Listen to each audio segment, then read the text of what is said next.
নমস্কার, বাগান বন্ধুর নতুন সংযোজন লেটস গ্রো গ্রিন উইথ বাগান বন্ধু। স্বাগতম আপনাদের সবাইকে এই পডকাস্টে।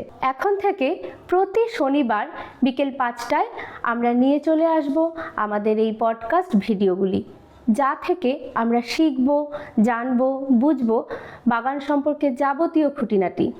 আমাদের ফেসবুক গ্রুপ বাগান বন্ধু এবং ইউটিউব চ্যানেল সাবস্ক্রাইব করুন, যুক্ত থাকুন আমাদের সাথে। আজকে আমাদের অতিথি গোবিন্দ পাল কাকুর কাছ থেকে আমরা জানবো ক্রিয়েটিভ বনসাই সম্পর্কে। আচ্ছা কাকু, তুমি তো বনসাই করো এবং তার সাথে শুধু বনসাই নয়, ক্রিয়েটিভ বনসাই, মানে আমি দেখেছি তোমার বাড়িতে গিয়ে। তো এই যে ক্রিয়েটিভ বনসাই, এটা কিভাবে, মানে তোমার শুরুটা কিভাবে? অ্যাকচুয়ালি বনসাই বলতে আগে জানতে হবে বনসাইটা কি। বনসাই কিন্তু কোনো ধরনের গাছ না, বৃক্ষ জাতীয় গাছকে আমরা ছোট আকারে একটা ছোট পটে, যেমন শ্যালো পট, তার মধ্যে মানে মিনিয়েচার রূপ যেটা আর কি, বড় গাছকে আমরা ছোট করে দেখাবো, কিন্তু তার মধ্যে বড় গাছের সমস্ত গুণ এবং রূপ আমরা লক্ষ্য করব। সেটাই হলো বনসাই। বনসাই শব্দটা আসছে জাপান থেকে। আচ্ছা। আর বনসাই শুরু হয়েছিল চায়না থেকে। আচ্ছা, মানে জাপান থেকে চায়না? হ্যাঁ, একদম। মানে বনসাই শব্দটা হলো জাপানি শব্দ। আচ্ছা আচ্ছা। হ্যাঁ, কিন্তু শুরু করেছিল চীন। এখন পৃথিবীর প্রচুর দেশে এই বনসাই নিয়ে কালচার হচ্ছে। বনসাই আসলে একটা মানে ক্রিয়েটিভ বনসাই বলে কিছু হয় না। আচ্ছা আচ্ছা। পুরো বনসাই ব্যাপারটাই একটা ক্রিয়েটিভ ব্যাপার। হ্যাঁ, এখানে মানে নিজের ভাবনা চিন্তাগুলোকে মানে দিয়ে একটা মানে এক্সট্রা অর্ডিনারি একটা লুক আমরা তৈরি করব, কিন্তু সেটা আসল চেহারাটা থাকবে কিন্তু একটা বৃক্ষের চেহারাই। মানে প্রকৃতিতে যেরকম আমরা একটা গাছকে দেখতে পাই যেটা স্বাভাবিকভাবে বেড়ে ওঠে, একদম সেটাই আমরা মিনিয়েচার রূপ দেব, সেটাই হলো বনসাই। আচ্ছা আচ্ছা। এবং সেই জন্য এবার বনসাইকে মিনিয়েচার রূপ দিব আমরা কিভাবে, তার জন্য একটা ছোট পাত্রের মধ্যে দিতে হবে। কিন্তু প্রথম অবস্থাতেই আমি ওটাকে ছোট পাত্রে দিতে পারবো না। আচ্ছা। কারণ তাহলে পরে তার গ্রোথটা নষ্ট হয়ে যাবে। আমরা যখন বনসাই শুরু করব, এবার বনসাই শুরু করতে গেলে পরে আমাদের লোকালে বনসাই কিন্তু যে কোনো গাছের বনসাই করা যায়। আচ্ছা, যে কোনো গাছে? হ্যাঁ, কিন্তু মূলত কতগুলো বিষয় লক্ষ্য করে এগোতে হয়।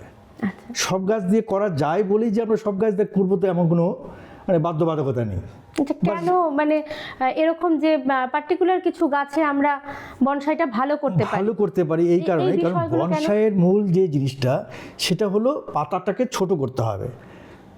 যেমন বড় গাছের বড় পাতা হয়, সেই পাতাটাকে যখন ছোট গাছে আমরা রূপান্তরিত করব তখন ওর পাতাটাকেও ছোট করতে হবে। আচ্ছা, এভাবে পাতা ছোট করা যায়? হ্যাঁ, সেই প্রক্রিয়াটা যদি তুমি একটু বলো। সেই প্রক্রিয়াটা যেমন প্রথম থেকেই বলি, পাতার ব্যাপারটা অনেক পরে আসছে। আচ্ছা আচ্ছা। আমরা যখন বনসাই শুরু করব তখন একটা মানে যে কোনো বৃক্ষ জাতীয় গাছকে, সে বট হতে পারে, পাকুড় হতে পারে, কাগজ ফুলের গাছ হতে পারে, বা অ্যাডিনিয়াম গাছ হতে পারে, হ্যাঁ, এই ধরনের গাছকে নিয়ে এসে প্রথমে ওকে আমরা প্রতিস্থাপন করব একটু তুলনামূলক বড় পটে। তাও তার বড় পটটার মাপটা কিরকম হবে? বড় পটটা সেটা গাছের সাইজ অনুযায়ী। আমি যদি একদম করে সিডলিং একটা নিয়ে আসি, তাহলে প্রথমে ওকে একটা ছোট টবে দিব, তারপরে ওকে আবার আস্তে আস্তে বড় টবে নিয়ে যাব। আচ্ছা, কারণ তখন ওকে ওয়াইল্ডলি বাড়তে দিতে হবে। আমি তোমাকে একটা প্রশ্ন করি এখানে, যে বনসাই যখন আমরা শুরু করব তখন কি আমাদের ছোট চারা থেকে শুরু করা ভালো হবে না একটু বড় গাছ থেকে শুরু করা ভালো হবে? সেটাই আসছি, সেটা দুভাবেই করা যায়। যখন আমরা ছোট চারা দিয়ে শুরু করব তখন অনেক দিন সময় লাগবে সেটাকে একটা বনসাইয়ের পর্যায়ে আনতে। বনসাই কিন্তু একদিনের না, বনসাই করতে গেলে যেমন দুটো জিনিস লাগবে, একটা হলো ধৈর্য আর একটা হলো পর্যবেক্ষণ। আচ্ছা, ধৈর্য ছাড়া বনসাই করা যাবে না। তো সেই জন্য আমরা কি করব, যদি ছোট গাছ থেকে শুরু করি তাহলে পরে সেটা আমাদের অনেক বেশি ধৈর্য ধরতে হচ্ছে, ধৈর্যটা বেশি লাগবে। আরেকটা পদ্ধতি হলো খুব শর্ট টাইমের মধ্যে যেটা করা যায় সেটা হলো হারভেস্টিংয়ের মাধ্যমে। আচ্ছা, এটা কেমন? আমরা কোনো একটা বড় গাছের ডাল বা বড় একটা গাছকে সেখান থেকে মাটির থেকে তুলে নিয়ে এসে তারপরে সেটাকে মানে রুট গ্রো করাতে হবে একটা ইউনিক প্রপাগেশন সিস্টেমে। তখন সেটা খুব অল্প সময়ের মধ্যে একটা ম্যাচিওর বনসাই তৈরি হয়ে যাবে, যেটা 2 বছর বা 3 বছরে সম্ভব। আচ্ছা আচ্ছা। কিন্তু যখন আমরা একটা সিডলিং থেকে বনসাই শুরু করব, তখন সেটা 10 বছর বা 15 বছরের আগে মানে বনসাইয়ের একটা মিনিমাম রূপ আসবে। হ্যাঁ, মানে গাছটা ছোট চারাটা আগে বড় হতে হবে, তারপরে তাকে রূপদান দেওয়ার একটা কারণ এবং প্রথম অবস্থাতে ওকে বাড়তে দিতে হবে, কারণ ওর যে স্টেমটা বা কাণ্ডটা, সেই কাণ্ডটাকে মোটা করতে হবে, পাশাপাশি তার যে ব্রাঞ্চগুলো সেই সমানুপাতে যাতে বাড়তে থাকে সেই সুযোগটাকে করে দিতে হবে। আচ্ছা, আমরা যখন বড় গাছের থেকে কোনো একটা অংশ কেটে নিয়ে এসে যদি আমরা প্রোপাগেশন করি, তো সেক্ষেত্রে কি সাকসেস রেট হয়? না, সেটা মানে মানে আমরা কিভাবে করছি, মানে কতটা ঠিকঠাকভাবে করতে পারছি সেটার উপরে নির্ভর করবে। এবং তারপরে কিছু গাছের ব্যাপার আছে, যেমন ধরনের ব্যাপার আছে, যেমন ফাইকাস জাতীয় যে গাছগুলো সেগুলো খুব সহজে হয়। আচ্ছা আচ্ছা। হ্যাঁ, সেগুলোর থেকে মানে সময়টা যদি আমরা ঠিকমতো নির্ধারণ করতে পারি তাহলে পরে সেটা খুব সহজেই করা যায়। আচ্ছা। এবং ফাইকাস দিয়ে কিন্তু সবচাইতে মানে বিশ্বের যত বড় সুন্দর সুন্দর সমস্ত মানে বনসাই আছে সব কিন্তু ফাইকাস দিয়ে তৈরি। ফাইকাসের মধ্যে প্রচুর ভ্যারাইটি আছে। আচ্ছা, এই ফাইকাসকে মানে চয়েস করার কারণটা কি? মানে এর গাছের কোনো গঠন বা কোনো ব্যাপার আছে যে এর ধরনটা খুব সহজ বনসাই করার জন্য? হ্যাঁ, না মানে গঠনের জন্য না, এগুলো হলো দীর্ঘজীবী গাছ। আচ্ছা আচ্ছা। এবং কষ্ট সহিষ্ণু গাছ, যার জন্য এগুলোকে দিয়ে বনসাই করাটা তুলনামূলকভাবে অনেক সহজ। তার মানে এখান থেকে আমরা বুঝতে পারছি যে যখন আমরা কোনো বনসাইয়ের জন্য গাছ নির্বাচন করব, তখন আমাদেরকে প্রথমের দিকে মাথায় রাখতে হবে যে গাছটা কত বর্ষ জীবী, মানে দীর্ঘজীবী যে গাছগুলো হয় সেগুলো দিয়ে বনসাইটা করা সঠিক হবে আর কি। অবশ্যই। কারণ যে গাছটা অল্প দিনেই নষ্ট হয়ে যায়, 2 বছর বা 3 বছর, সেই গাছগুলো দিয়ে বনসাই করতে গেলে প্রচেষ্টাটাই বৃথা। হ্যাঁ, যার জন্য এই ফাইকাস গাছগুলো মানে লংজিভিটি অনেক দিন, মানে শত শত বছর পর্যন্ত এরা বেঁচে থাকতে পারে। এবং বনসাইয়ের ক্ষেত্রেও ঠিক তাই, মানে বট পাকুড়গুলো যেরকম একদম বট পাকুড়। তবে একদম যারা বিগিনার তাদেরকে বলবো বট আর অশ্বত্থটা বাদ দিয়ে পাকুড় দিয়ে যদি মানে শুরু করতে পারে সবচাইতে ভালো। আচ্ছা। হ্যাঁ, কারণ পাকুড়টা আমাদের বট, পাকুড়, অশ্বত্থ তিনটেই আমাদের মানে রায়গঞ্জের মতন জায়গাতে মানে অ্যাভেলেবেল আছে। কারণ ফাইকাসের সমস্ত মানে প্রজাতি সমস্ত কেন খুব কম প্রজাতি আমাদের দিকে পাওয়া যায়। আচ্ছা, এই পাকুড় আর অশ্বত্থ এটাও ফাইকাস ভ্যারাইটিরই? একদম। আচ্ছা, আর পাকুড় আর অশ্বত্থর মধ্যে কিছু পার্থক্য আছে? পাকুড়ের পাতাটা হয় একটু তুলনামূলকভাবে মানে পান পাতার মতন, এবং মাথাটা অনেকটা মানে সুচল হয়ে অনেকটা বেড়ে যায়। আর পাকুড়ের পাতাটা ও তুলনামূলকভাবে ওর থেকে একটু চাপা টাইপের। আচ্ছা আচ্ছা। হ্যাঁ, এবং ফ্লেক্সিবিলিটিটা দুটাই বেশি। কিন্তু অশ্বত্থ কেন আমি বারণ করবো, কেন অশ্বত্থ ডাইব্যাক করার সম্ভাবনা খুব বেশি থাকে। আচ্ছা। ওকে খুব বেশি কাটাই ছাটাই বা যেমন বনসাইয়ের একটা মানে অপরিহার্য অঙ্গ হলো ওয়ারিং। এই ওয়ারিং করতে গেলে পরে ও ডাইব্যাকটা বেশি করে, যেটা পাকুড়ের ক্ষেত্রে করে না। আচ্ছা। পাকুড় মানে তুলনামূলকভাবে অনেক সহজ এবং খুব ভালো বনসাই তৈরি হয়। আচ্ছা। খুবই ভালো বনসাই তৈরি হয়, সে মামাই বনসাই হোক বা ন্যাচারাল বনসাই হোক, খুব ভালো তৈরি হয়। আর বটটাকেও কেন আমি অ্যাভয়েড করতে বলছি শুরুতে, কারণ বটটাকে মেনটেন করাটা একজন মানে বিগিনারের পক্ষে একটু কঠিন, অসুবিধা। আচ্ছা। এবার বনসাই সম্পর্কে যেমন অনেকের ধারণা আছে, বনসাই মানে আমি একটা ছোট পটে রাখবো, গাছটা ছোট হয়ে থাকবে, তবেই সেটা বনসাই, কিন্তু আদতে তা না। এবং তারপরে বিশেষ করে যেমন ওই যে এরিয়াল রুট যেটাকে বলে, অর্থাৎ আমরা যেটা বলি আর কি ঝুড়ি, বটের ঝুড়ি নামে, পাকুড়ের ঝুড়ি নামে। হ্যাঁ, তো এই ঝুড়ি নামা অনেকেই ভেবে না যে ঝুড়ি নামলে পরে সেটা বনসাই হয়ে গেল, আদতে কিন্তু একদমই নয়। ঝুড়ি যখন তখনই নামতে পারে, 1 বছর বয়স থেকে ঝুড়ি নামতে পারে। সেই ঝুড়ি নামানোটা ওটা সম্পূর্ণ নিজের হাতের উপরে নির্ভর করে, আমি যখন চাইবো তখনই নামাতে পারবো। আচ্ছা, এই ঝুড়ি নামানোর যে তুমি বলছো নিজের হাতের উপর নির্ভর করছে, এটার কি কোনো বিশেষ মানে প্রয়োজন আছে, মানে গাছ নিজের প্রয়োজনে ঝুড়িটা নামায়? না, গাছ তো নিজে ওর স্বাভাবিক ইয়েতেই নিয়মেই ছাড়বে। আচ্ছা আচ্ছা। হ্যাঁ, স্বাভাবিক নিয়মেই ছাড়বে, কিন্তু তবুও যদি আমি মনে করি যে না আমি এই ঝুড়িটাকে এখন রাখবো না, এবং প্রথম অবস্থায় ঝুড়িগুলোকে রাখা মানে না রাখাটাই সবচেয়ে ভালো। কারণ তাতে ওর যে স্টেমটা, সেই স্টেমটাতে ও মানে বৃদ্ধি করতে অনেক বাধা পাবে, মানে পার্শ্ববর্তী যে রুটগুলো সেখানে খাবারগুলো সঞ্চয় করে নিচ্ছে। সেজন্য আমি রুটটা যেহেতু আমি যখন তখনই নামাতে পারবো, সেজন্য প্রথমের দিকে আমি রুট নিয়ে ভাববো না। প্রথমে আমাকে কাণ্ডটাকে ঠিক রাখতে হবে, এবং তারপরে তার যে ডালপালা সেগুলোকে আমরা ঠিকঠাকভাবে তৈরি করব।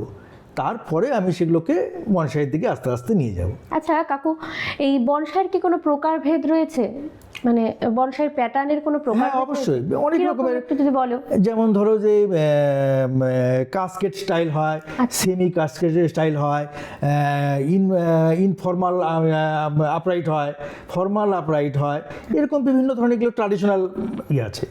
আর কিছু হয় ক্রিয়েটিভ বনসাই, আচ্ছা, যেটা তুমি প্রথমেই বলছিলে যে ক্রিয়েটিভ বনসাই কি। তো এবার বনসাইটা যেহেতু পুরো বনসাইটাই ক্রিয়েটিভ ব্যাপার, এবার এর মধ্যে যে যত বেশি ক্রিয়েটিভিটি তৈরি করতে পারবে ততই সেটা দর্শনীয় হবে। মানে যার মধ্যে যত বেশি ক্রিয়েটিভিটি থাকবে, আছে হ্যাঁ, তার বনসাই তত সুন্দর। একদম, মানে আগে দেখতে হবে, তাই তো? হ্যাঁ, মানে আমার মাথায় একটা জিনিস মানে প্রথম থেকেই একটা ছবি তৈরি করতে হবে, যে ছবি তৈরি করতে হবে, আমি এটাকে দিয়ে এইভাবে নিয়ে যাব। সেটা না দেখতে পারলে বনসাই হবে না। শুধু ডাল কাটলাম আর পাতা ছোট করলাম, সেটা কখনো তখন একটা ছোট আকারে গাছ থাকবে, ছোট আকারে গাছ হবে, কিন্তু ওই বিষয়টা আসবে না যে আমরা বলতে পারি যে বনসাইতে কি হবে, ওখানে একটা ক্যারেক্টার ক্রিয়েট করতে হবে। আচ্ছা আচ্ছা, এটা মাস্ট, এটা মাস্ট, তবেই সেটা ক্রিয়েটিভ বনসাই পর্যায়ে যাবে। আচ্ছা আচ্ছা। কারণ আমি দেখতে পাচ্ছি যে এই গাছটাকে দেখলে পরে অনেকটা এরকম মনে হচ্ছে।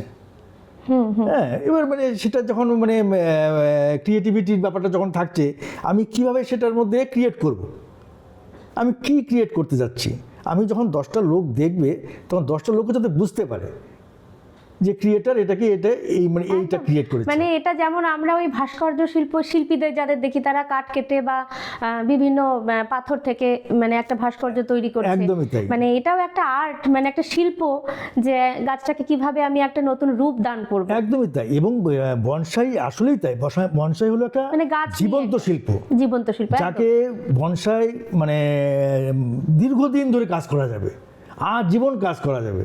আচ্ছা, এই বনসাইয়ের কোনো শেষ হয় না? বনসাইয়ের একদম পর্যায়ে শেষ হয়ে গেছে, আমরা বলতে পারি যে এই গাছটা যে একদম মানে ম্যাচিওর বনসাই আর কি, এটা আর কোনো, সেটা আমরা যদি বলি যে আমরা এরপরে আর কোনো কাজ করব না, যে সেটা এটাই শিল্পীর উপরে ডিপেন্ড করছে, সেটা শিল্পীর উপরে ডিপেন্ড করে। আচ্ছা, তারপরে অনেক সময় বাধ্য হয়, আচ্ছা, অনেক সময় বাধ্য হয় কিরকম, যে বললাম যে ডাইব্যাক একটা ব্যাপার আছে, সে ডাইব্যাক করতেই পারে। তখন ওখানে এবার যদি আমার একটা তৈরি করলাম যে এটা আমার ফার্স্ট ব্রাঞ্চ, এটা সেকেন্ড ব্রাঞ্চ, এটা ব্যাক ব্রাঞ্চ, এটা ক্যানোপি, এবার আমার দেখা গেল ফার্স্ট ব্রাঞ্চটা ঠিক আছে, সেকেন্ড ব্রাঞ্চটা ডাইব্যাক করে গেল, তাহলে তখন কিন্তু আমার গাছে কোনো ব্যালেন্স থাকলো না। এবার তাহলে পুরো প্যাটার্নটাই চেঞ্জ হয়ে যাচ্ছে। সেটা হয়তো গাছটা 50 বছর বা 60 বছর বা 70 বছর বয়সে কেউ হতে পারে। তাহলে তখন আবার আমাকে সেখানে আবার কাজ করতে হবে, তখন আবার নতুন কোনো পর্যায়ে তৈরি করতে হবে। হ্যাঁ, এই জন্য বনসাইয়ের কাজ কখনোই শেষ না, এটা বলা যাবে না। বাহ, খুব ভালো লাগলো। তারপরে এই ক্রিয়েটিভ বনসাইয়ের মধ্যে যেমন অনেক কিছুর সঙ্গে, যেমন রুট ওভার রক বলে একটা স্টাইল আছে। আচ্ছা, এটা কি রকম একটু? এটা যেমন ওই রকের মধ্যে সেই রকটাও চয়েস করাটাও একটা ব্যাপার। আচ্ছা, হ্যাঁ, এবার আমাদের এখানে তো সেই রক পাওয়া যায় না, পাহাড়ি এলাকায়। হ্যাঁ, এগুলো পাহাড়ি এলাকায়, বিশেষ করে সামুদ্রিক এলাকায় বিভিন্ন ধরনের রক পাওয়া যায়। সেই রকগুলোর মধ্যে সেটাকে মানে তার উপরে গাছটাকে ইনসার্ট করা হয়, এবং তার ওই শেকড়গুলো পুরোটা ওই রকের উপরে দেওয়া হয়, সেজন্য বলছে রুট ওভার রক। আচ্ছা আচ্ছা। হ্যাঁ, আবার মানে ওটাকে ঠিক রুট বলবো না, মানে প্ল্যান্ট অ্যাটাচ রক। আচ্ছা আচ্ছা, এটা কি পাশে থাকবে নাকি? হ্যাঁ, এবার পাশে থাকবে না, আমি তার মানে কাণ্ড দিয়ে বা তার ডালপালা দিয়ে রকটাকে অ্যাটাচ করব। আচ্ছা, এবং সেটা মানে এতটাই মানানসই হবে যে ওকে মানে জড়িয়ে বা কেন্দ্র করেই গাছটা বেড়ে উঠবে। আচ্ছা আচ্ছা, তুমি তো অনেকগুলো নাম বললে, আমার সবগুলো হয়তো মনেও নেই। তো এই যেমন রুট ওভার রক, তারপরে কি বলে অ্যাটাচ রক, আর এর আগেও বললে যে ক্যানোপি বললে একটা প্যাটার্ন, তারপরে তুমি বললে কি ক্যানোপি হলো গাছের যে উপরটা, হ্যাঁ হ্যাঁ, সেটাকে আমরা বলবো ক্যানোপি। হ্যাঁ, আর তারপর নিচে যেমন একটা মানে কাণ্ডর থেকে প্রথম যে ব্রাঞ্চটা শুরু হলো সেটা হলো ফার্স্ট ব্রাঞ্চ। আচ্ছা, এবার তারপরে আবার মানে একটা হয়তো ডান দিকে গেল বা একটা বাঁ দিকে গেল, সেকেন্ড ব্রাঞ্চ। তারপরে একটা ব্যাক ব্রাঞ্চ থাকে, তারপরে আবার উপরটাতে সেটা হলো ক্যানোপি, লাস্টেরটা। তারপরে তুমি বললে ক্যাসকেড একটা প্যাটার্ন। ক্যাসকেডটা হলো কি জলপ্রপাতের মতো ধাপ ধাপ করে নামবে। আমি হাতে নিয়েই দেখাচ্ছি। হ্যাঁ, আজকে তোমার অনেকগুলো কালেকশন আছে। এই যে যেমন এই যে গাছটা, তো এবার এটা যেমন একটা স্টাইল করা হয়েছে, এবার কি করব, আমি এইখান থেকে আমার একটা ডাল বেরোবে, আমি এই ডালটাকে নিয়ে ঠিক এইরকম পর্যায়ে নিয়ে আসবো। এটা হলো কাস্কেড। আচ্ছা আচ্ছা হ্যাঁ, সরি ভুল বললাম, এটা সেমি কাস্কেড। আচ্ছা আর ফুল কাস্কেড যখন, এইটাকে টপটা থাকবে একটু উপরে, এর নিচে কোনো একটা স্ট্যান্ড থাকবে। এবার সেটা কি করবে, এখান থেকে ব্রাঞ্চটা বেরিয়ে গিয়ে টবের থেকে নিচে নেমে যাবে। আচ্ছা আচ্ছা, এটা হলো ফুল কাস্কেড। মানে একদম যেটা ন্যাচারালি জলপ্রপাতের মতন আমরা দেখি, হ্যাঁ, হ্যাঁ। ঠিক সেরকম। হ্যাঁ, আর সেমি কাস্কেডটা টবের গোড়ার থেকে উপরে থাকবে, উপরে। কিন্তু মানে প্যাটার্নটা এইরকম থাকবে। আচ্ছা, আচ্ছা। সেটাকে বলে যে কাস্কেড বা সেমি কাস্কেড, সেই পর্যায়টা গেল। তো এরকম প্যাটার্নগুলো তোমার বাগানে তো আছে, হ্যাঁ, আছে, কিছু কিছু আছে। মোটামুটি সবগুলোই আছে, তাই না? হ্যাঁ, সব নেই, তবে কিছু কিছু আছে, আসলে আমি করছি। আচ্ছা আচ্ছা আর তারপরে এই যে যেমন এই গাছটা দেখালাম, এটা হলো একটা অ্যাডিনিয়াম গাছ। এই অ্যাডিনিয়াম গাছের মধ্যে এই যে যেমন এটা একটা শেপ তৈরি করা হয়েছে। হ্যাঁ, গাছটাকে একদম ছোট অবস্থাতেই, এটা কিভাবে করলে? গাছটাকে একদম ছোট অবস্থাতেই মানে এই পর্যন্ত হলো কটেক্স। আচ্ছা ঠিক আছে, অ্যাডিনিয়ামের এটাকে বলা হয় কটেক্স। আর এই যে এটা ছিল একটা কাণ্ড, এখানে যেটা দেখতে পাচ্ছ ঠিক এরকম ছিল সোজা।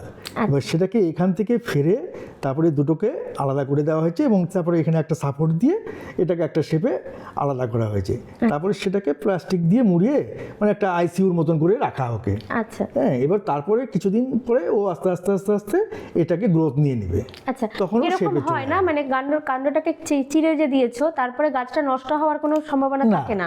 সেটা ওই জন্য বললো, সেটা একটা সময় করতে হবে, যে সময়টা করা গাছ- মানে গ্রোয়িং পিরিয়ড। যে কোনো গাছের যখন গ্রোয়িং পিরিয়ড শুরু হবে, সেই সময়তেই এই কাজগুলো করতে হবে। অ্যাডেনিয়ামের এই সময়টা ঠিক কখন? এটা সবচাইতে ভালো অ্যাডিনিয়াম এই ফেব্রুয়ারির শেষের থেকে মার্চের শেষ পর্যন্ত, এই মোটামুটি এই সময়টা সবচাইতে ভালো সময়। মানে এই প্রক্রিয়াগুলো এই করার জন্য প্রক্রিয়াগুলো শুধু এই প্রক্রিয়া না, অ্যাডিনিয়াম গাছের ক্ষেত্রে অ্যাডিনিয়ামের যেমন রিপোর্ট করা এবং তার কাটাই ছাঁটাই সমস্ত কিছুই, মানে শীতটা শেষ হচ্ছে মানে ফেব্রুয়ারির সেকেন্ড উইক থেকে গোটা মার্চ মাস পর্যন্ত এটা সবচেয়ে ভালো সময় করবো। আচ্ছা হ্যাঁ, এবার যে যতটা দেরি করবে তার ফুলটাও আসতে তত দেরি হবে। আচ্ছা, এটাকে কি আমরা অ্যাডেনিয়াম বনসাই বলতে পারি? অবশ্যই বলতে পারি। অ্যাডেনিয়াম গাছ তো তবে একটা এটা ন্যাচারাল বনসাই বনসাই, হ্যাঁ, অ্যাডিনিয়াম একটা ন্যাচারাল বনসাই। বনসাই প্যাটার্ন থাকেই, মানে একদম, গোড়াটা কারণ যেহেতু ওর যে কাণ্ডটা মোটা কডেক্সটা, থাকে। ওর কডেক্সটা তোমার মূলত বনসাইয়েরই রূপ নেয় প্রথম থেকে। সেটা আমি যদি নিজ কিছু নাও করি ওর মধ্যে, তবু সেটা বনসাই পর্যায়ে চলে যাবে। একটা বনসাই হ্যাঁ, মোটামুটি 4 বছর 5 বছর পরে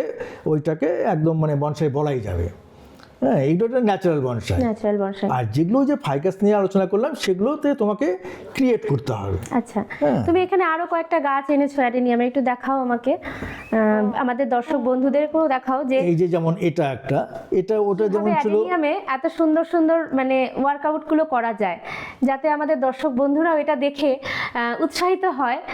আর এরকম অ্যাডেনিয়াম দিয়ে শুরু করতে পারবে কিন্তু তারা, নাকি? হ্যাঁ, হ্যাঁ, অ্যাডেনিয়াম দিয়েও কিন্তু আমরা এরকম অ্যাডিনিয়াম যেহেতু মানে ন্যাচারাল বনসাই, Natural। অ্যাডিনিয়াম দিয়ে অবশ্যই করা যায়। একদম, আমরা নতুন বাগানি যারা আছে, আমরা যারা নতুন করে বনসাই শুরু করতে চাইবো, তারা কিন্তু খুব সহজে অ্যাডেনিয়াম দিয়ে এরকম একটা স্টার্টআপ আমরা করতেই পারি। হ্যাঁ কাকু আর বলছিলেন। বনসাই তৈরি করতে গেলে যেটা মাথায় রাখতে হবে সবসময়, যে আমি যেটা শুরু করলাম সেটাই যে ফাইনাল তা নয়। সেটা করতে গিয়ে গাছটা মারাও যেতে পারে, সের জন্য ভাবলে হবে না, আচ্ছা, আমাকে আবার ট্রাই করতে হবে। আবার ট্রাই করতে হবে। কারণ আমি যখন নিজে হাতে মানে যখনই একটা জিনিস করব, সেটা আমার স্যাটিসফ্যাকশনটা অনেক বেশি থাকবে। তার জন্য যদি একটা বা দুটো গাছ মারাও যায়, তাতে আমাদের সেটা ভাবলে হবে না, বা থেমে থাকলেও চলবে থেমে না, যে থাকলে না আমি চলবে না। পারছি না, না। এই কথাটা মনে আনলে ব্যর্থ, এটা করলে পরে বনসাই করা যাবে না। করা যাবে না, চেষ্টা করে চালিয়ে যেতে চেষ্টা হবে। চালিয়ে যেতে হবে। তোমার কাছ থেকে তো দেখলাম এই সমস্ত অনেক রকমের প্যাটার্ন। এবার তুমি একটু আমাদের দর্শক বন্ধুদেরকে জানাও যে এই বনসাইয়ের যে শেপ, এই শেপটাকে আমরা কিভাবে কন্ট্রোল করব, কিভাবে মেনটেন করে চালিয়ে যাব? বনসাইয়ের শেপটা তৈরি করতে গেলে পরে ওয়ারিং বলে একটা কথা আছে। আচ্ছা, ওয়ারিংয়ের মাধ্যমে আমরা তার শেপটাকে ঠিক করব। এবার শেপটা আমি কি শেপ ঠিক করব, আমাকে সেটা ভাবতে হবে যে আমি গাছটা এই শেপ দিতে চাইছি, কিন্তু গাছের যে ব্রাঞ্চগুলো ঠিক সেভাবে নেই, তাহলে আবার আমাকে সেই ব্রাঞ্চগুলোকে জায়গা মতন প্লেস করতে হবে। এটা করা যায়? হ্যাঁ, এটা করা যাবে, এবং সে বাম দিকের ব্রাঞ্চকেও ডান দিকে নিয়ে যাওয়া যাবে, ডান দিকের ব্রাঞ্চকেও বাম দিকে আনা যাবে। আচ্ছা, সেজন্য আমাদেরকে ওয়্যারিং করতে হবে। সেটা কপার ওয়্যার হলেও হবে, আবার অ্যালুমিনিয়াম ওয়্যার হলেও হবে। কোনটাতে ভালো হয়? দুটোতেই ভালো হবে। ভালো দুটোতে যেহেতু কপারটা একটু কস্টলি, সেজন্য আমরা তুলনামূলকভাবে অনেকটা চিপ হবে অ্যালুমিনিয়াম, হ্যাঁ এগুলো কি মানে বাজারে পাওয়া যায় অ্যাভেলেবেল? হ্যাঁ বাজারে পাওয়া যায় এগুলো, ওই সিঙ্গেল ওয়্যার এগুলো আচ্ছা, কোথায় মানে ইলেকট্রিকের দোকানেই পাওয়া যায়। তো বিভিন্ন রকম সাইজ আছে, 4mm, 6mm, 8mm, সেগুলো নির্ধারণ করতে হবে। এবং সেটা কীভাবে নির্ধারণ করব যে এই ব্রাঞ্চে আমার কোন সাইজের ওয়্যারটা লাগবে। আমি ওয়্যারটাকে নিব, ওয়্যারটাকে নিয়ে ব্রাঞ্চটাকে টাচ করব, এবং সেই ওয়্যারটা দিয়ে ব্রাঞ্চটা যদি ডাউন হয়, আচ্ছা, মানে সেটাকে আমি যদি মানে নাড়াচড়া করতে পারি, তবে বুঝবো এটার জন্য এটা পারফেক্ট। ঠিক কেমন করে তুমি যদি একটা গাছে একটু দেখিয়েই দাও, মানে ধরো আমাদের কাছে তো এখন ওয়্যার নেই, হ্যাঁ এই যে তুমি যদি মোটামুটি একটু প্যাটার্নটা এই যে যেমন এইটা, হ্যাঁ এটা একটা মোটামুটি ম্যাচিওর ব্রাঞ্চ। এবার এটাকে আমি যখন ওয়্যারিং করতে যাব, তখন কি করতে হবে, আমাকে একটা ওয়্যার নিতে হবে, যে ওয়্যারটা আমি এখানে টাচ করব এবং একে ডাউন করব। আচ্ছা, এবং এটা করতে গিয়ে দেখছি যে ব্রাঞ্চটা ডাউন হচ্ছে, ওয়্যারটা কিন্তু ঠিক আছে। আচ্ছা, তার মানে এটার জন্য এটা পারফেক্ট। পারফেক্ট। আর যদি এটাকে আমি ডাউন করতে গিয়ে আমার ওয়্যারটা মানে ব্যান্ড হয়ে যাচ্ছে, কিন্তু ব্রাঞ্চটা মানে ডাউন হচ্ছে না, তাহলে বুঝতে হবে এটার জন্য এটা পারফেক্ট নয়। আচ্ছা, তার মানে ওয়্যারটাকে এই ব্রাঞ্চের থেকে একটু বেশি শক্তিশালী হতে হবে। শক্তিশালী হতে হবে, হ্যাঁ, পাওয়ারফুল, কিন্তু ফ্লেক্সিবল হওয়া যায় অবশ্যই। হ্যাঁ হ্যাঁ। তো সেই জন্য, এবং এমনও হতে পারে যে আমার কাছে এখন এই ব্রাঞ্চটা করা মানে ওয়্যারিং করার মতন সেই সাইজের পারফেক্ট সাইজে ওয়্যারিংটা নেই। তো সেই জন্য কী করবো আমরা, ওই তুলনামূলকভাবে যে মানে কম শক্তিশালী যে ওয়্যারটা আছে, সেটাকে আমরা ডবল ভাঁজ করব বা ট্রিপল ভাঁজ করে দিয়ে সেটাকে ব্যান্ড করব। তখন কী হবে, অটোমেটিক শক্তিটা বেড়ে যাবে, তখন আমরা এটাকে ডাউন করতে কোনো অসুবিধা হবে না। বা এবং বিভিন্ন রকমের মানে এই ধরনের করতে হবে, হ্যাঁ মুভমেন্ট করাতে হবে, এবং সেটা 15 ডিগ্রি অ্যাঙ্গেলে সেটাকে তারটাকে জড়াতে হবে। এখানে তারটা জড়ানো কিন্তু মানে খুবই গুরুত্বপূর্ণ ব্যাপার। আচ্ছা, এবং সেটাকে 2 হাত দিয়ে করতে হবে, এটা এক হাতে কখনোই সম্ভব না। 15 ডিগ্রি অ্যাঙ্গেলটা কি তুমি আমাকে বুঝিয়ে দাও, আমি ঠিক। এই যে যেমন ধরো যে এবার আমি একটা, যেমন এই ডালটা দুটোকে আমি ওয়্যারিং করব, এবং কখনোই এই ডালটাকে আমি ওয়্যারিং করতে গেলে পরে এখান থেকে যদি জড়াই, তাহলে পরে কিন্তু এটা স্ট্রেংথ পাবে না। সেজন্য আমাকে অন্য একটা ডালের সঙ্গে অ্যাঙ্কারিং করাতে হবে। আচ্ছা, এবার সেটা কোন ডালের সঙ্গে করব, যেমন এদিকে একটা ডাল আছে, এদিকে একটা ডাল আছে, তখন আমি কি করব, ওয়্যারটাকে এদিক থেকে নেব।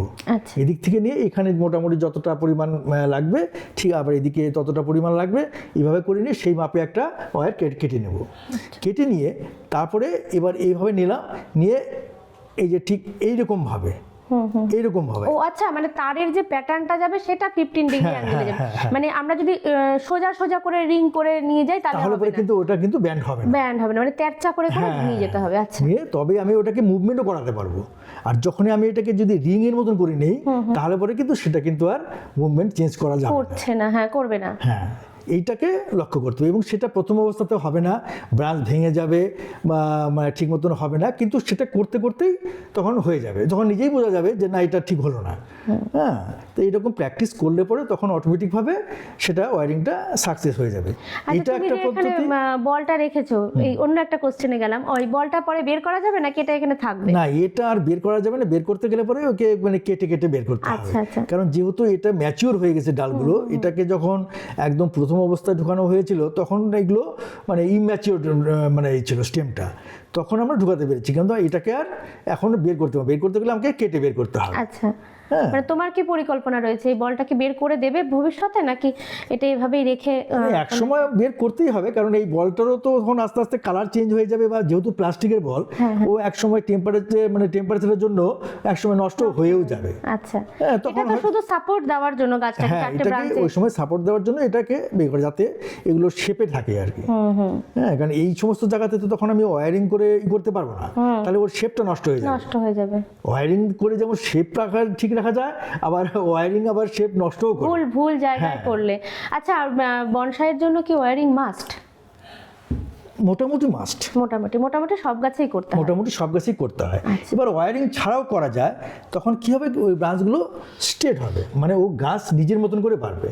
তখন সেগুলোকে আমরা কি করব, কিছুদিন পর ওকে 2 ইঞ্চি বা 3 ইঞ্চি যখনই গ্রোথ নিয়ে নেবে, তারপর আবার সেটাকে ওখান থেকে চপিং করতে হবে। আচ্ছা, হ্যাঁ, এইভাবে করেও করা যায়। আচ্ছা আচ্ছা। আর বনসাইতে যেটা হলো, ব্রাঞ্চ বৃদ্ধি করতে হবে।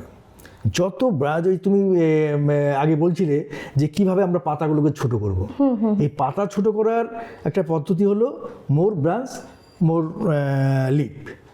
আর মোর লিপ মানে সেটাকে সাইজে অটোমেটিক ছোট হয়ে যাবে। সেই জন্য আমাদের ব্রাঞ্চের সংখ্যা বাড়াতে হবে। তো ব্রাঞ্চের সংখ্যা আমরা কি করব, ওকে ঠিক সময় সময় আমরা ওকে প্রুন করব। আচ্ছা আচ্ছা ট্রিমিং এবং প্রুনিং এই দুটো মানে একদম বনসাইয়ের ক্ষেত্রে মাস্ট। আচ্ছা, ট্রিমিং আর প্রুনিং দুটো ওয়ার্ড বললে তুমি, এই দুটোর আলাদা আলাদা মানে একটু যদি বুঝিয়ে দাও যে ঠিক এবার প্রুনিংটা কি, প্রুনিংটা অনেকটা তোমার ওই মানে পিঞ্চিং এর মতন। আচ্ছা এবার তোমার মনে করে যে একদম শুধুমাত্র মাথাটা কেটে দিলে, সেটা গেল প্রুনিং। আচ্ছা আচ্ছা আর ট্রিমিং হলো ও ডিফোলিয়েশন এবং মানে সঙ্গে বেশ কিছুটা মানে অনেকটাই কাটতে হচ্ছে ডালটাকে, সেটাকে আমরা বলবো ট্রিমিং। মানে একটু বেশি করে যখন আমরা কাটবো ডাল সমেত, হ্যাঁ, তখন সেটা ট্রিমিং হয়ে যাবে। আচ্ছা আর যখন শুধুমাত্র আমরা ওই মানে পিঞ্চিংয়ের মতন করে শুধু মাথাটা কেটে যাব, তখন সেটা হলো প্রুনিং। আচ্ছা আচ্ছা, এই যে বনসাই যখন আমরা গাছ করব তার মিডিয়া কি হবে, হ্যাঁ, এবং মিডিয়াতে মানে কি কি মানে কতদিন অন্তর অন্তর তার খাবার দাবার দেওয়ার প্রয়োজন পড়ে? হ্যাঁ, সেটা বলছি। মিডিয়াটা যেমন একদম প্রথম অবস্থাতে মানে মাটির সঙ্গে বালির ভাগটা একটু বেশি দিতে হবে, মানে মোট কথা ওয়েল ড্রেনেজ সয়েল করতে হবে, এবং তার সঙ্গে একটু পাথরকুচি, মানে যাতে ঝুরঝুরে থাকে, কারণ তাতে কি হবে শেকড়টা খুব ভালো রকমভাবে বৃদ্ধি পেতে পারবে এবং জলটা জমে থাকবে না। আচ্ছা, আর বনসাইয়ের ক্ষেত্রে কিন্তু আরেকটা জিনিস লক্ষ্য রাখতে হবে, সেটা হলো মানে ওকে বৎসরে একবার করে অন্তত করতেই হবে, দুবার করলেও করা যায় অনেক গাছে, সেটা হলো ওই রুট প্রুনিং এবং ট্রিমিং। আচ্ছা আচ্ছা, এটা কিন্তু মাস্ট, কারণ ওই যে বনসাইয়ে যখন আমরা করতে যাব ওকে কি করতে হবে, ফাইবার রুটটাকে আমাকে প্রডিউস করতে হবে। ফাইবার রুট জিনিসটা কি? ফাইবার রুটটা হলো দেখবে তুমি ওই গাছের মধ্যে সুতোর মতন মানে সরু মানে রুট নতুন যে শিকড়গুলো বের হ্যাঁ, হয়। না নতুন না, এবং মানে ও ম্যাচিওর হয়ে যাওয়ার পরে ওই সরুই থাকবে। আচ্ছা আচ্ছা আর যেগুলো মোটা হয়ে কাণ্ডর থেকে বেরোচ্ছে সেটা হলো ট্যাপার রুট। আচ্ছা, মানে রুটেরও কিন্তু অনেক প্রকারভেদ। হ্যাঁ, এই ট্যাপার রুটটাকে আমরা বাড়তে দিতে পারবো না। ট্যাপার রুট বাড়লে কি? ট্যাপার রুটটাকে আমাদের প্রত্যেকটা যতবারই আমরা রিপোর্ট করতে যাব প্রত্যেকবার ওই ট্যাপার রুটটাকে আস্তে আস্তে আস্তে আস্তে আমরা ছোট করব। তাতে কোনো গাছের সমস্যা না, গাছের কোনো সময়, এবং তাতে গাছ দীর্ঘজীবী হবে। আচ্ছা আচ্ছা, কারণ মাটিতে যখন ও গাছটা বড় হচ্ছে ও নিজের মতন করে বড় হচ্ছে। তোমার কাছে এই ফাইবার রুটের কথা আমি আগেও শুনেছি বোগেনভেলিয়া নিয়ে, তো ফাইবার রুটটা গাছের জন্য কি খুব প্রয়োজনীয়? দীর্ঘজীবী মানে যেহেতু আমরা ছোট পটের মধ্যে তাকে রাখছি, সেই জন্য ফাইবার রুট যত বেশি হবে এবং ভালো হবে তত গাছ দীর্ঘজীবী হবে। আচ্ছা আর যখনই ওই মানে ট্যাপার রুটটা আমাদের গাছ মানে বেশি করে থাকবে তত কিন্তু গাছের লংজিভিটি কমতে থাকবে। যেহেতু আমি ওকে ছোট পাত্রে রাখছি, এবার ট্যাপার রুটটা অনেক বেশি খাবার সংগ্রহ করবে, যে খাবারটা ওকে আমরা দেবো না, কারণ ওকে যদি খাবার বেশি দিয়ে ফেলি তাহলে পরে কি হবে, ও একদম ওয়াইডলি বাড়তে থাকবে। আচ্ছা আচ্ছা, কিন্তু আমরা তো মেনটেন করা যাবে না, একদম মেনটেন করা যাবে না। হ্যাঁ, আচ্ছা, আর ওয়ারিংটা বর্ষাকালে ওকে খুলে দিতে হবে। কারণ এই ওয়ারিং কিন্তু সময় মানে যেমন করার প্রয়োজন, আবার ঠিক সময় মতন ওকে কিন্তু ওয়ারিংটাকে মানে রিমুভ করতে হবে। তাহলে ওয়ারিং ঠিক কোন সময়টা করা উচিত, এবং কোন বর্ষাকালে তো খুলে দিতেই বললে? বর্ষাকালে যেহেতু ও পুরো গ্রোথ নেবে, হ্যাঁ, মোটামুটি মানে সামারের কি বলে স্প্রিংয়ের পরের থেকেই ও গ্রোয়িং পিরিয়ড শুরু হয়, তখন কি হবে ও খুব তাড়াতাড়ি বাড়তে থাকবে। আচ্ছা, তখন যদি আমরা ওয়ার করতে পারবো না তা না, করতে পারবো, কিন্তু ঠিক আমাকে পর্যবেক্ষণ রাখতে হবে যে এটা ওয়্যার মার্ক তৈরি হয়ে যাচ্ছে ব্রাঞ্চের মধ্যে, তখনই ওটাকে রিমুভ করা যাবে। সেটা ডিমেরিটস বনসাইয়ের একদম। ওয়্যার মার্ক যদিও ওয়্যার মার্ক সেটা সময়ের সঙ্গে সঙ্গে মিশে যায়, কিন্তু তবু খুব বেশি হলে পরে কি ব্রাঞ্চটা ব্রেক হয়ে যেতে পারে। আচ্ছা আচ্ছা আচ্ছা, সেজন্য ওইটাই হলো মানে ওই যে বললাম যে ধৈর্য এবং পর্যবেক্ষণ, এটা হলো বনসাইয়ের ক্ষেত্রে সবচাইতে বড় মূলধন। আচ্ছা আচ্ছা, তাহলে যাদের ধৈর্য এবং পর্যবেক্ষণ আছে তারা খুব সহজেই কিন্তু তোমরা বনসাইটা শুরু করতে পারো। বনসাই গাছ মানে তৈরি করতে হয়তো একটু বেশি সময় লাগবে, সেটা হয়তো সহজ নয়, কিন্তু সহজে কিন্তু আমরা শুরুটা করে দিতে পারি, তাই তো? একদমই তাই। এবং আমি প্রত্যেককে বলবো, এখন বাগান প্রচুর লোকে করছে এবং প্রত্যেকের বাড়িতেই যেমন অনেক রকমের গাছ আছে, তা সবাইকে বলবো যেমন পারেন তেমন নিজের মতন করে একটা করে বনসাই প্রত্যেকে বাড়িতে রাখুন। আচ্ছা, হ্যাঁ, একটা বনসাই অনেক দিনের মানে একটা রাখুন বলতে আমি বলছি মানে বনসাই তৈরি করে অবশ্যই তৈরি করে, অবশ্যই তৈরি করে। তো সেটা যে কোনো গাছ দিয়ে হতে পারে, বোগেনভেলিয়া দিয়েও খুব সুন্দর বনসাই তৈরি হয়। আচ্ছা, এবং যারা ফুল, হ্যাঁ বুগেনভিলিয়া দীর্ঘজীবী এবং বুগেনভিলিয়া বড় বড় মানে ডাল দিয়েও একদম মানে খুব অল্প সময়ের মধ্যে বনসাই তৈরি করা যায়। আচ্ছা আচ্ছা, এই বনসাইয়ের জন্য কি আলাদা কোনো খাবার দাবার প্রয়োজন আছে? আলাদা করে খাবার বলতে ওকে ওই মেইনলি ওই গোবর সার, যেটা গোবর সার দিলে পরেই ওটা মানে খুব ভালো হয়।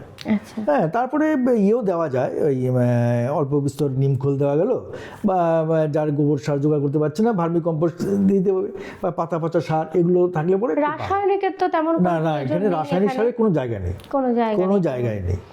আচ্ছা, হ্যাঁ, এবার কিছু কিছু কীটনাশক অনেক সময় ব্যবহার করতে হতে পারে, সেটা হলো ওই পাতাতে অনেক সময় আমরা ওই পোকামাকড় দেখতে পাই, সেই সময় কীটনাশক ব্যবহার করতে হয়। সেটা বাজার চলতে যে কোনো হ্যাঁ, প্রয়োজন অনুযায়ী। সেটা অন্যান্য যে কোনো গাছেও লাগে, যেমন নিম তেলটা মানে ব্যবহার করা যেতে পারে, সেটা যে কোনো গাছের ক্ষেত্রে ব্যবহার করা যায়। আচ্ছা, মানে খুব সাধারণ মানেরই একটা কীটনাশক ব্যবহার করতে হবে। তেমন কোনো রোগ পোকামাকড়ের আক্রমণ সেভাবে হয় না মনে হয় ডাইব্যাকটা ছাড়া। হয় না বলতে, এখন যেহেতু আমি ওকে আলাদা করে কোনো জায়গা দিতে পারছি না, আমার বাগানে অন্যান্য গাছের সঙ্গে আমার বনসাইটা রয়ে গেছে, তো সেক্ষেত্রে অন্যান্য গাছের যখন রোগ পোকামাকড় হচ্ছে, হ্যাঁ, যেমন মিলিবাগ, এখন মিলিবাগ আগে আগে দেখতাম আমরা মানে মুষ্টিমেয় কোনো কোনো কোনো গাছে দেখা যেত, এখন সব গাছে মিলিবাগ আমরা দেখতে পাই।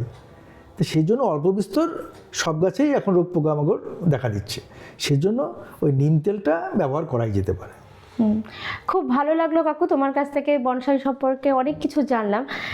আমি তোমার কাছে একটা প্রশ্ন রাখবো যে নতুন বাগানি, ধরো একদম বিগিনার, সে বনসাই করতে চায়, তাহলে সে শুরু করবে কি করে? একটু ছোট ছোট করে যদি তাদের জন্য বলো। না, ওই যে বললাম যে মানে যেটা দিয়ে আমি শুরু করি না, প্রথম কথা আমাকে মানে গাছটা আমি সিলেকশন করব, এবং বনসাই গাছ করতে গেলে পরে একটা জিনিস মাথায় রাখতে হবে, সেটা হলো যে গাছের পাতা ছোট কিন্তু দীর্ঘজীবী, যে গাছের পাতা তুলনামূলকভাবে ছোট, সেই গাছগুলো দিয়ে শুরু করা যেতে পারে, এবং সেটা মানে খুব তাড়াতাড়ি, কারণ এই ধৈর্য ব্যাপারটা তো সবার থাকে না। হ্যাঁ, যে 10 বছর বা 15 বছর পরে আমার একটা গাছ তৈরি হবে, ও বাবা পারবো না। সেই জন্য যেগুলো তুলনামূলকভাবে মানে কি নিজের থেকেই মানে গাছ মানে চেষ্টা করে নিজেকে একটা বনসাই রূপ দেওয়ার জন্য, সেই সমস্ত গাছ দিয়ে শুরু করলে পরে মানে খুব ভালো রেজাল্ট পাওয়া যাবে। হ্যাঁ, সেই জন্য যেমন কামিনী গাছ দিয়েও হতে পারে, বুগেনভিলিয়া গাছ দিয়েও হতে পারে, তেঁতুল গাছ দিয়েও হতে পারে। হ্যাঁ, তুমি তো পোস্টও করেছিলে আমাদের বাগান বন্ধু গ্রুপে, একসময় দেখেছিলাম যে একটা জিরাফের মতন একটা আকৃতি বা তেঁতুল গাছের একটা ফরেস্ট টাইপের একটা শুরু করেছো তুমি। তেঁতুল গাছ দিয়ে ফরেস্টের মতন বনসাই হয়, খুব ভালোই হয়। হ্যাঁ, তা সেটাও করা যেতে পারে। তো প্রথম অবস্থায় আমি বলবো যে ওই ফরেস্ট বনসাইয়ের মধ্যে না যাওয়াই ভালো, একটা ইন্ডিভিজুয়াল কোনো একটা গাছকে নিয়ে এগোনোই ভালো। এবং যেটা আগেই বললাম যে ওই পাকুড় দিয়ে শুরু করতে পারে, মানে আমাদের লোকাল ভ্যারাইটির মধ্যে সবচাইতে ভালো, সবথেকে ভালো হয় মানে মানে বিগিনারদের পক্ষে আর কি। আচ্ছা আচ্ছা, এবং তারা খুব আকর্ষিত হবে এই ব্যাপারটাতে খুব অল্প সময়ের মধ্যে। আচ্ছা আচ্ছা, তাহলে যারা নতুন মানে বাগানি অথচ বনসাইয়ে নতুন ভাবছো যে আমরা একটা বনসাই করব ভাবছো, বা আজকের এই ভিডিও দেখার পর যাদের মনে হবে যে আমরা একটা বনসাই শুরু করতেই পারি, তারা কিন্তু পাকুড় গাছটাকে সিলেকশন করতে পারো। বা এই যে কাকু যেমন বললো অ্যাডেনিয়াম, এটা যেহেতু একটা মানে বনসাই আর কি, ন্যাচারালি এই একটা বনসাই প্যাটার্নে থাকে, তো এটা দিয়েও কিন্তু তোমরা খুব সহজেই শুরু করতে পারো। আরেকটা জিনিস যেটা বলা হলো না, আসলে কি বনসাই ব্যাপারটা এমন একটা বৃহৎ ব্যাপার যেটা মানে ওই একদিনে বলে বুঝিয়ে কাউকে বোঝানো সম্ভব না। 10 বছরের একটা পরিচর্যা একদিনে কোনোভাবেই সম্ভব নয়। যেমন ওই একটা গাছে প্রচুর ব্রাঞ্চ তৈরি হবে, আমি একদম প্রথম অবস্থাতেই আমি গাছটাকে কোনো শেপের দিকে ভাববো না, কিন্তু একটা জিনিস আমাকে লক্ষ্য রাখতে হবে, সেটা হলো আনওয়ান্টেড ব্রাঞ্চ। আচ্ছা, এবার এই আনওয়ান্টেড ব্রাঞ্চটা আমি কি করে বুঝবো একদমই তাই, যে এটা ওয়ান্টেড এটা আনওয়ান্টেড? সেটা হলো যেমন এই একটা গাছ, এবার এখান থেকে একটা ব্রাঞ্চ বেরোলো, এবার এইখান থেকেই আবার আরও একটা ব্রাঞ্চ বেরোচ্ছে, তখন কি করবো? এই দুটোকে আমরা রাখবো না, তুলনামূলকভাবে যে ডালটা একটু মোটা আছে সেটাকে রেখে ওটাকে কেটে দিতে। তারপর আরেকটা জিনিস, সেটা হলো কোনো সময় ডাল থেকে ত্রিশূল আকৃতির, অর্থাৎ এই একটা মাঝখান থেকে আরেকটা বেরোলো, এইভাবে আমরা রাখবো না, এটা হলো আনওয়ান্টেড। আচ্ছা আচ্ছা, তখন কি করবো? যখনই আমাদের ওই যে বললাম পর্যবেক্ষণ একটা ব্যাপার, এটাকে মাঝে মাঝেই দেখতে হবে, এবং গ্রোয়িং পিরিয়ডে বিশেষ করে এটা লক্ষ্য রাখতে হবে। তখন কি করবো? মাঝখানেরটাকে আমরা কেটে ফেলবো। তারপরে কি করতে হবে? ডিস্টেন্স, একটা ব্রাঞ্চ থেকে আরেকটা ব্রাঞ্চের ডিস্টেন্স মিনিমাম 1.5 থেকে 2 ইঞ্চি রাখতে হবে। এটা লক্ষ্য রাখতে হবে। এইভাবে আমরা ওয়ান্টেড আনওয়ান্টেড, এবং এর মধ্যেও আমাদের মানে হাজার পর্যবেক্ষণের মধ্যে দিয়েও অনেক আনওয়ান্টেড ব্রাঞ্চ থেকে যাবে। সেগুলো আবার কী হবে, পরবর্তীকালে আমাদের চোখে এমনি পড়ে যাবে। কারণ কাজ করতে করতে যখন আমরা একটা অভিজ্ঞতা সঞ্চয় করব, তখন কিন্তু আমরা এটা বুঝতে শিখবো। আচ্ছা, যখন আমি বুঝতে পারলাম না প্রথম দিকে যে এই ব্রাঞ্চটা আনওয়ান্টেড, বা আমার মনে হলো না, পরবর্তীতে গাছটা যখন ডালটা ম্যাচিওর করে যাচ্ছে, তখন কি আমরা সেই ডালটাকে কাটতে পারি? হ্যাঁ, গাছের ডাল তো যখন সময়, হ্যাঁ যখন, এবং পুরো গাছকে আমরা চপ করে দিতে পারি। আচ্ছা, মানে একটা প্যাটার্ন ছিল, সেটাকে পছন্দ হচ্ছে না বা কোনো কারণে সমস্যা মনে হচ্ছে, পুরোটাকে কেটে আবার নতুন করে শুরু করলাম। বনসাইয়ের যে পট নির্বাচন, এটা ঠিক কিরকম হওয়া উচিত? হ্যাঁ, এই পটের ব্যাপারটা যেমন খুব সাধারণ মানুষের মধ্যে যে একটা মানে ধারণা আছে যে আমি কোনো একটা গাছকে, যে কোনো একটা গাছকেই ওকে ওই শ্যালো পট বলতে যে পটগুলো মানে উচ্চতাটা খুবই কম, ওই 2 ইঞ্চি থেকে 4 ইঞ্চির মধ্যে থাকে, এবং সেটা একটা ট্রে টাইপের, সে ওভাল শেপও হতে পারে বা মানে চৌকোনা এরকম শেপেও হতে পারে। তো এবার তার মধ্যে একটা গাছ রাখলে সেটাই বনসাই, এটা কিন্তু অনেকের ধারণা আছে। আচ্ছা আচ্ছা, কিন্তু সেটা একদমই নয়। আমরা তখনই ওই সমস্ত মানে পটে গাছকে দেব যখন সেটা আসলে একটা বনসাই তৈরি হচ্ছে। আচ্ছা, প্রথম অবস্থায় আমরা ট্রেনিং পটে দেবো ওকে। ট্রেনিং পটটা ঠিক কিরকম? এবার ট্রেনিং পটটা কিরকম? ট্রেনিং পট সাধারণ পটের মতনই।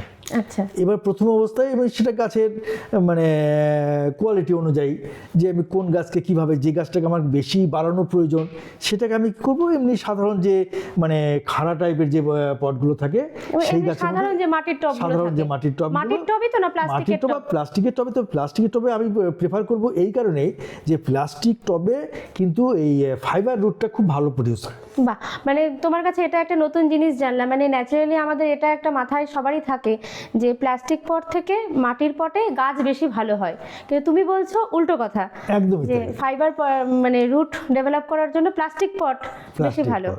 এবং প্লাস্টিক পটে অনেকেই বলে যে এটা টেম্পারেচারটা বেশি হয়ে যাচ্ছে, সেজন্য শেকড়ের ক্ষতি হচ্ছে, তেমন কোনো ব্যাপার নেই।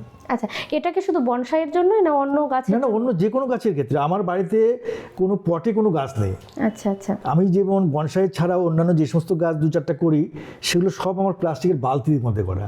আচ্ছা, এবং তাতে গাছ আমি নিজে মানে এটা সপক্ষে হয়তো আমি কোনো যুক্তি দেখাতে পারবো না, কারণ এটা আমার বাস্তব, একদমই তাই, এটা আমার একদম পুরো বাস্তব অভিজ্ঞতা থেকে দেখতে পাচ্ছি যে এই প্লাস্টিক পটের মধ্যে ফাইবার রুটটা খুব ভালো প্রডিউস হচ্ছে। আচ্ছা আচ্ছা, হ্যাঁ, সেটা কিন্তু মাটির পটে থাকলে মাটির পটে ওই ট্যাপার রুটটা বেশি ভালো হয়। এক্ষেত্রে কি জলের মানে কোনো তারতম্য করতে হয়, যে মাটির পটে আমরা যেরকম জল দিই প্লাস্টিকের পটেও ঠিক সে? না, প্লাস্টিক পটে তুলনামূলক জলটা একটু কমই লাগে, কম দিতে হয়, কারণ মাটির পটটাতে ও যেমন নিজস্ব ক্ষমতা আছে জলটাকে কিছুটা ও শোক করে নেবে। হ্যাঁ, তাতে কি হচ্ছে, গাছের মাটিটা খুব তাড়াতাড়ি শুকিয়ে যাচ্ছে। সেজন্য মাটির টবের থেকে প্লাস্টিকের টবে জল দেওয়ার ব্যাপারটা একটু হলেও কম দিতে হয়। আচ্ছা, হ্যাঁ, তো এইবার প্রথম অবস্থাতে আমরা ওই রকম ধরনের বড় টবের মধ্যে বনসাই করব। মানে বনসাই বলতে মানে বনসাই গাছটাকে লাগাবো। হ্যাঁ, এবার তারপরে সেটাকে আমি আমার রুটটা কিভাবে কি হচ্ছে সেটাকে দেখে নিয়ে তারপরে সেখান থেকে আমি নিয়ে যাবো একটা গামলাতে, সেটা প্লাস্টিকেরই গামলা। আচ্ছা, কিন্তু তুলনামূলক কি সাইজটা ছোট হবে তখন? না, তখন কি হচ্ছে, মানে গামলার যেহেতু হাইটটা কম, ও চওড়াটা বেশি, ওর গোলাকার ইয়েটা জায়গাটা বেশি নিচ্ছে। এবার পরবর্তীকালে যেহেতু আমরা একটা শ্যালো পটে যাবো, শ্যালো পটগুলো সাধারণত ওই রকম শেপেরই হয়। হ্যাঁ, সেজন্য ওইটাতে মানে ও মানে তখনই তৈরি হয়ে যাচ্ছে। তারপরে তো যতবার আমরা রিপোর্ট করবো ওকে, মানে রুট কাটাই ছেটাই করলে পরে ও এমনি তখন ছোট হয়ে যাবে, ছোট হয়ে যায়। হ্যাঁ, সেজন্য আমি মানে প্রত্যেকেই বলবো যে প্রথম অবস্থাতে ওই একটু বড় সাইজের এবং গামলা এবং এই বালতি টাইপের এই ধরনের ইয়ে দিয়ে শুরু করতে, তারপরে যখন সেটা একটা বনসাইয়ের শেপ নিচ্ছে আমরা বুঝতে পারবো, তখন আমরা সেটাকে ওই শ্যালো পটে নিয়ে যেতে পারি। আচ্ছা, যখন ওইরকম একটা গাছকে রুট প্রুনিং করেও তারপরে যখন শ্যালো পটে দেওয়া হয়, তখন কি গাছটাকে প্রতিস্থাপন করতে কোনো সমস্যা হয়, যে গাছটা পড়ে যাচ্ছে বা মানে থাকছে না ঠিকঠাক করে? সেই জন্য ওয়্যার ব্যবহার করতে হবে, মানে রুটে ওয়্যার ব্যবহার করতে হয়। আচ্ছা, এবং সেটা করাটাই উচিত সবসময়। কারণ কি হচ্ছে, যখন এই যে হয় ঝড় বৃষ্টির দিনে আমরা একটা গাছ রেখেছি, সেই গাছটা যেহেতু উপরের দিকে ও ডালপালাতে পাতা থাকবে, উপরটা মানে অনেকটা মানে হাওয়াটাকে আটকাবে, তখন কি করবে, সেটাকে গাছটাকে ফেলে দেবে, এবং ফেলে দিয়ে টবের থেকে বেরিয়ে যেতে পারে, এবং বেরিয়ে যাওয়াটাই স্বাভাবিক, টবটাও ভাঙবে।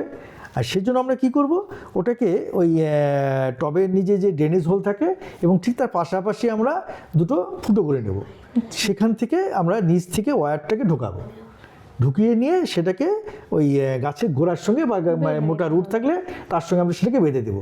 তাহলে কি হবে, গাছটা সহ কিন্তু আমরা পটটাকে উঠে নিতে পারবো, আমাকে পটটাও ধরতে হচ্ছে না। এবং প্রত্যেকটা গাছের ক্ষেত্রে সেটা করা উচিত, মানে অনেক গাছে অন্য যে কোনো গাছেও করা যায়। আচ্ছা, হ্যাঁ, এবং যেহেতু খাড়া টবের মধ্যে থাকলে পরে ওর প্রয়োজন পড়ে না, কিন্তু যেহেতু ওই শ্যালো টব আমরা বেশি ইউজ করব, সেজন্য তখন এইগুলো মাস্ট, এগুলো করতেই হবে। বিশেষ করে বনসাইয়ের ক্ষেত্রে সেটা করতেই হবে। আচ্ছা আচ্ছা, হ্যাঁ, তাতে গাছের সুরক্ষা থাকবে, মানে গাছটাও ভালো থাকবে, সেফ থাকবে। হ্যাঁ, আরেকটা জিনিস, তুমি ছোট পট থেকেও শুরু করতে পারো, ছোট পটেও কোনো তোমার অসুবিধা হবে না, কিন্তু সেজন্য একটু অভিজ্ঞতার দরকার। ছোট পটের মধ্যে গাছ প্রতিস্থাপন করে সেই গাছটা যখন সেট হয়ে গেল, তখন সেটাকে নিয়ে আমার বাড়িতে যে গার্ডেন সয়েল যেখানে আছে, যে জায়গাটা আমার মানে শুধু মাটি আছে, আমি সেখানে যদি বসিয়ে রাখি, তাহলে কিন্তু ও বড় পটের মতনই কাজ করবে। আচ্ছা আচ্ছা, কারণ ও রুটটা তখন মাটিতে ঢুকে যাবে এবং তখন ও স্বাভাবিকভাবে গ্রোথ নিতে থাকবে।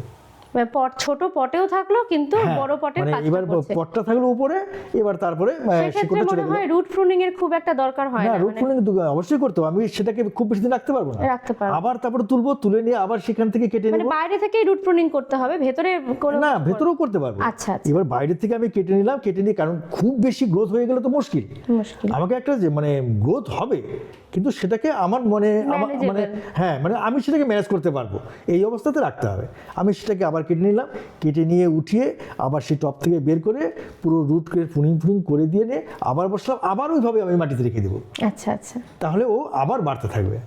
আর এইভাবে তখন ও ফাইবার রুটটাকে মানে বাড়াতে থাকবে এবং ট্যাপার রুটটা আস্তে আস্তে আস্তে আমরা কেটে ওটা একসময় গিয়ে শেষ করে দেবো। বাহ, খুব ভালো লাগলো কাকু, তোমার কাছ থেকে মানে অনেক কিছু জানতে পারলাম এই বনসাই সম্পর্কে। আশা রাখবো যে ভবিষ্যতেও আরও আমরা অনেক সমৃদ্ধ হব। বনসাই সম্পর্কে যদি তোমাদের কোনো রকম মনে প্রশ্ন থাকে বা তোমরা যদি অন্য কোনো বিষয় সম্পর্কে জানতে চাও, তোমরা আমাদের ফেসবুক গ্রুপ বাগান বন্ধুতে প্রশ্ন করতে পারো। আমাদের ইউটিউব চ্যানেলে বাগান বন্ধু নামে যে ইউটিউব চ্যানেল রয়েছে, সেখানেও তোমরা আমাদেরকে প্রশ্ন করতে পারো এবং কমেন্ট করতে পারো। কমেন্ট করে জানাও, আমরা অবশ্যই তোমাদেরকে উত্তর দেওয়ার চেষ্টা করব। তাহলে আজকের মতন এই এপিসোডটি এখানেই সমাপ্ত করছি। সবাই সুস্থ থাকবেন, ভালো থাকবেন, অনেক অনেক অনেক গাছ করুন এবং আমাদের সাথে থাকুন।